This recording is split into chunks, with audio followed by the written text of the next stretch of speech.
Okay, we are back with another interview, and this time we're talking poetry with Pixie Bruner. And I'm going to let her introduce herself and tell us about her new book, "The Body as Haunted." So take it away, please.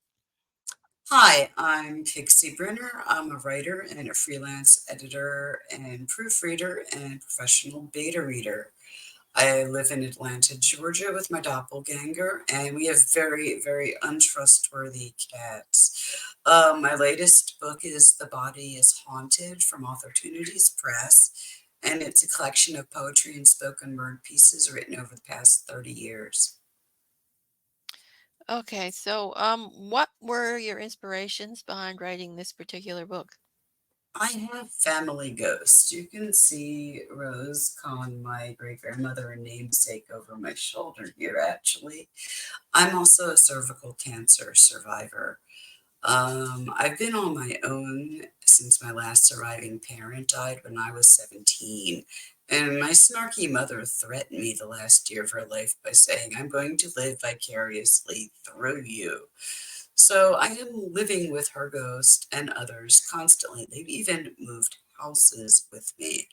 Some people have haunted houses, which I would love, but my body is haunted by my history and my own experiences. Yeah, I bet a lot of people could say that, including myself. So tell us a little bit about the cover art for the book, because there's a bit of a story behind that. I am so happy about the cover art.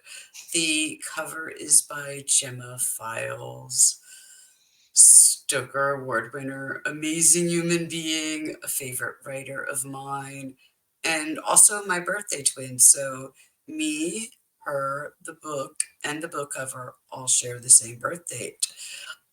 She shared this sketch on Twitter, and it screamed at me, "This is my ghost. Not human, not quite a person in a costume, but something worse and eerier. It's a liminal ghost peering from a liminal space." And I contacted her. I sent her some of my poems before, and she'd liked them. And I asked her, can I use this ghost? And we arranged it, and it was a perfect representation of the concepts in this collection. So thank you so much, Gemma Files. Yeah, and it's a lovely cover too. I mean, it's It's an excellent sketch. beautiful. I love her art.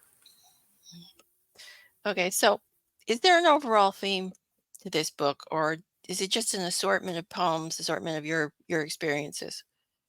Uh, well, the body, as I see it, is the physical meat cage our ghosts live in, and it's haunted by memory, words, sensations, and feelings. Our experiences haunt us, and some are good and some are not so pleasant. I also see the body as the body politic, and I address social issues from feminism, misogyny, identity issues, chronic illness, living and surviving cancer, my own little body horror, to poetry becoming what I consider homeopathic medicine versus strong medicine that it should be. It's now, positive warm fuzzies and affirmations spread out over the page with enjambment and punctuation, pretending to be poetry to be able to be posted on social media, when it's really a way of dealing with serious issues and the things that keep us awake at night and the things that we carry around with us. Definitely. So why did you chose that particular title? I mean, did it come to you, or is it just a reflection of the poems? My body's definitely haunted. I have spectral internal reproductive organs because of cancer. I am a survivor of several of the litany in my poem trigger warnings, but I am not a victim.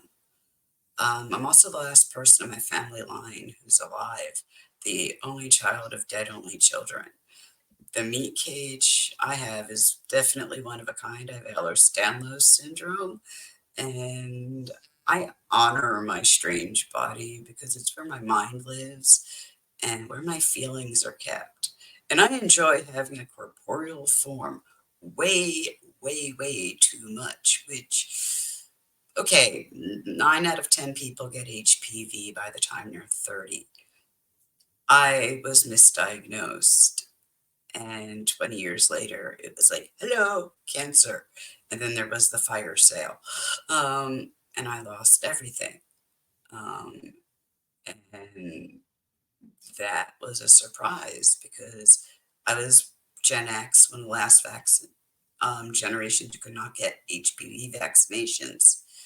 And HPV is asymptomatic in most people. So I really do enjoy having a corporeal form. And yes, most people will clear HPV in 2 years. So don't worry if you have it. Everybody's got it. Only 1 out of 10 people do not have it by the time they're 30. And that comes through in the poetry because I write about sex a lot because I enjoy it and I still enjoy it quite a bit. Um, so the body does get haunted. It can get haunted by things you did 20 years ago or people who have passed through your life 20 years ago. It all comes back. Definitely. I mean, little things can have a very large impact on you sometimes as well. So, Y- Yeah. so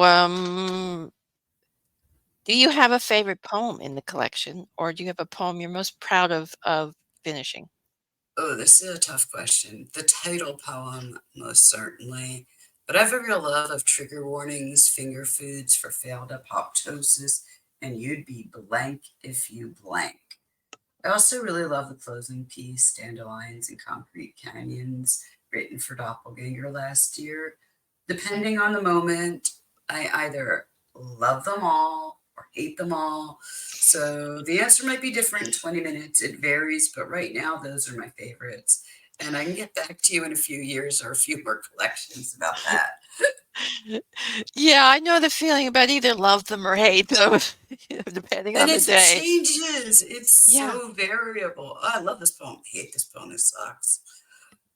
Yeah, the poem I wrote today, because I'm doing National Poetry Month. Yeah, Um, I've been following it. yeah, I like the one I did today. May not like it 2 days from now. Who knows?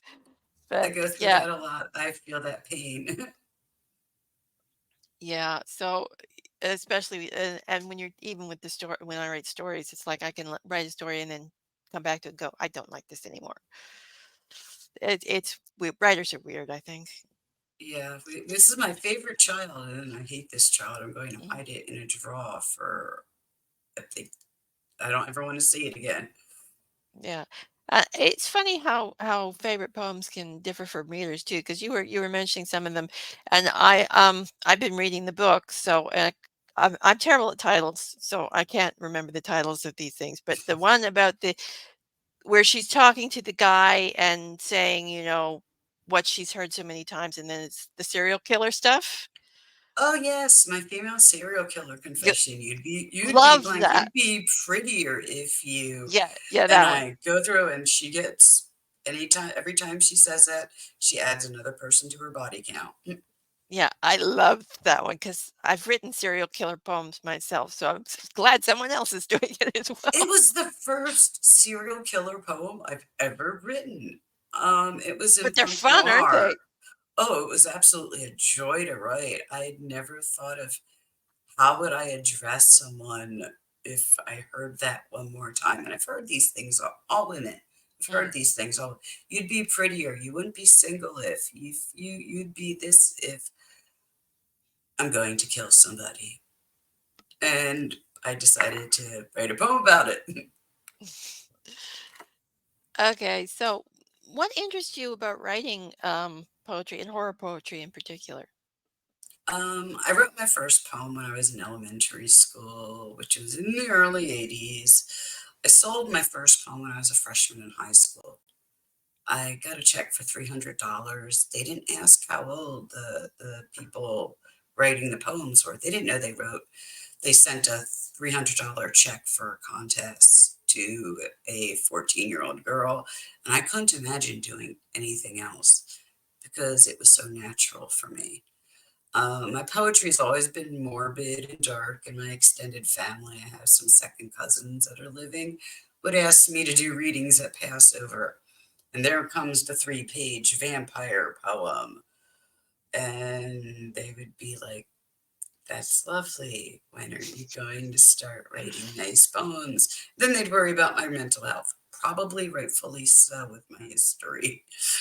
So yeah, I've always been drawn to it. I started reading horror as a child, and it's my sanctuary and refuge, weird place for that. But life isn't safe, cozy, and always beautiful and tranquil and painless. And I don't believe poetry should be either. And I love frisson. I love the good. I think I'm not comfortable. I think I want to turn the lights on, and just lying there thinking they're being gutted and feeling empty. It's my favorite sensation in good horror literature. Okay, so what do you enjoy most about writing poetry? Ooh, that when the words come out like automatic writing, it's another way my writing is representation of my body being haunted. My brain thinks and functions in poetry, so communication in other forms is sometimes harder. I'm constantly thinking in abstracts. So sometimes a poem just goes directly from my brain onto the paper perfectly. And I love the magic and power of words. They are magic. Okay, so what's the hardest part about writing poetry, and did any of the poems in the book give you trouble? Revision it for me as an editor and proofreader. I have to revise others for work every day. So when it comes to myself, it's very hard. I also have a very hard time writing short pieces. 42 lines seems to be where my happy place is. And in the 90s, it was under 20 lines or less. And that nearly destroyed me. The title poem was the hardest thing I ever wrote. I started it in 1996, even though my mother died in 1999, and it took me till the Crystal Lakes Poets journey to actually finally complete it and have it right. I had tried to articulate that poem from when she died in 89, and it was until 96 that I even got the opening lines. And as a performance poet, the hardest part of being a poet is looking up and seeing an audience crying, but also applauding the cognitive dissonance. And that stopped me from submitting for 30 years because I did a American Living Poets guest speaking presentation for at my alma mater, Catawba College, and I did my reading and I looked up and everyone was crying and everyone was applauding. And that happened at the HWA open mic night as well. Angela, who was the host, thought the other host was muted, and they were just gathering themselves. So I've learned to appreciate the silence and welcome that silence or time to process before feedback in response to poetry. Mm. So, do you write mostly free verse, or do you play with forms like haiku or blackout poetry? My favorite form is an effective form. I write free verse mostly, but I do haikus, sonnets. I fight with villanelles. I have a never-ending war with the sestina that I will probably never manage to win. I do have 2 erasure blackout poems in my book, created by going across the bookcase and grabbing book titles and creating a narrative as I jumped from title to title and took out words and put new words in and created 2 film noir murder ballad narratives. Yeah, I read one of Um, those. yes, Like, I've got a thing for film murder, noir, Par- so yeah, murder paradoxia and found in a hotel ice bucket at the crime scene. Those are both the like bookcase poems going, not my bookcase, going over someone else's bookcase and just grabbing. Mm. Yeah, I like film noir, so I enjoyed those I, poems. So I adore film noir. yeah, and also noir books too. Raymond Chandler's one of my favorites. That's the top shelf that Mm. I parsed. Yeah, I recognize those titles. Yeah, guilty as charged. Okay, so do you have a favorite form when you do write form poetry? The most effective form. Mm. Sometimes I will write free verse and then put it in a form, or sometimes if it's not working in form, take it out. Yeah, sometimes it just doesn't work when it's in form, does it? No, it needs the space. Mm. Yeah, I've had that happen too. It's like I'm going to write such and such a form today, and no, that just doesn't work as that form. So you just throw it out I and write a free want verse. I want to do a sestina. I love them. I can't write one to save my life. I've written a couple. Not my favorite thing to write. They are difficult. I think one came out pretty good. The other one was kind of clunky, and it's not a favorite of mine at all. I've written a couple of nice villanelles that really came across well. But Yes, I loved one that you did this month. yeah, my favorite form though is it's either a trimeric or a cascade because it builds on the first verse. Yes, I Either loved the trimeric that was a couple days ago. That was beautiful. I have to explore that form. yeah, and the cascade is kind of the opposite. It takes the lines and puts them the trimeric adds them at the beginning, I think, and the cascade adds them at the end. Yeah. I think, yeah, I always have to go back and check the definitions before I write these things because I Yes, can the never. 168 forms of poetry. Yeah, I got a side bookmark just to remind me how to write these things when I go to write them. Anyway, so how do you think you've improved as a poet from when you started till now? I've definitely read a lot more since I began writing. As I've become more confident myself, my voice has become a lot more confident and assertive, and I don't give any more damns. Losing my give a damn helped. Confidence and fearlessness, I would say. I'm no longer trying to intentionally write something nice for a high school or college literary magazine. I'm not doing pastiches and imitations, and I don't care if, the poetry is exactly pretty as long as it's honest. And there were always monsters, there always are, human and otherwise. And I'm not afraid to call them out anymore directly. Hmm. So who are your favorite poets or poetry inspirations?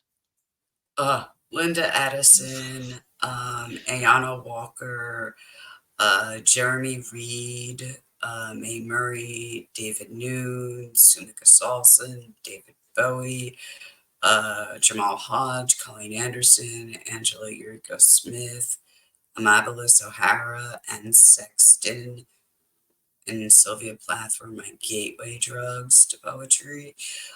Dorothy Parker, who I get compared to occasionally, and I'm like, no, I'm not near that cool, and I'm a teetotaler. I wish I was that cool. Louise Gluck, Amy Lowell, Siegfried Sassoon. I love World War I poetry, and Nais Nin. Some very good inspirations there. Everything So, is inspiration, well, this is sacred, true. profane. I don't see a difference between the sacred and the profane. So everything is an inspiration. So, what do you do when you're not writing poetry? Do you have any hobbies or hidden talents? Yes, I'm also a musician, audio engineer, composer. I have 5 EPs out and 1 album, which is an actual audiobook score I composed for the poet Alicia Cole, recited by C.S.E. Cooney. I actually had that hit the chart, the poem Ratcatcher by Alicia Cole, read by C.S.E. Cooney. I have a master's degree in classical studies. It can prepare a feast of flamingo for 50 if you get me enough flamingos. Now that's a lot of flamingos because you can only eat the tongues. But first century culinary arts dinner party, I can throw one like no one else. And I'm always reading, I'm always listening to music, and herding cats and other writers is my hobby. Yeah. Well, I know who And to I, talk I to. like role playing games too. Yeah, I know who to talk to when I need research for first century culinary then. Oh, yes, I can tell you all about how garum became Worcestershire sauce. Oh yeah. I you should watch. Do you watch Tasting History, by the way? Just curious, because Yes, I do occasionally. yeah, because you mentioned garum, so I had to ask. So, um, what else have you published? 40 nitrogen Vietnamese fish sauce is the closest. Mm, it is. So, It's what else? brutal, but it's delicious. What else have you published? I wrote the live action role play rules for White Wolf's Vampire the Masquerade, Guide to Anarchs, and Werewolf the Apocalypse, and an Aussie rules. So where spiders at LARPs are really my fault. Um, I also wrote those under my legal name, Randy Joe Bruner. Pixie is my middle name, which I use for my poetry and in real life. I also have a story in Broken Olive Branches, edited by Stephanie Rabig. And I have poetry coming out soon in Dreams and Nightmares, which I'm really proud of. And I am in the latest issue of Starline as well. And I'm a repeat offender at Mini Mag out of Singapore. All right. So, do you have any upcoming projects? I think you just mentioned one there. So, The repeat offender. Yes, I just had my first. It might be a creative nonfiction. It might be a speculative prose piece. I don't. It might be a prose poem. I don't know what it is. It's called In the Order of the Continuous Interim on Minimag, issue 93, minimag.space. I'm currently working on recording audio excerpts and engineering them for The Body is Haunted. Several of those pieces are spoken word, so they work better as hearing them to hear the cadence because they don't always work right in the page because of formatting and limitations. I'm also finishing up a collection of dark science fiction themed poetry, and I'm working on some collaborative pieces that I can't talk about. well, it sounds like we have a lot to expect from you, and we're looking forward to it. I So, hope so. I hope you're looking forward to it. I hope you've survived the book so far. So you've gotten to Murder Paradoxius at least. So yeah. so far Well, so good then. I'm enjoying the book quite a bit. So, yeah. I mean, yeah, I've written some dark poetry myself, so it's not going to bother me. Don't worry about it.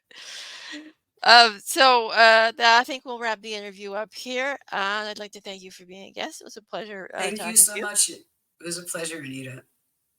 And that's it for Talking Poetry. And bye for now.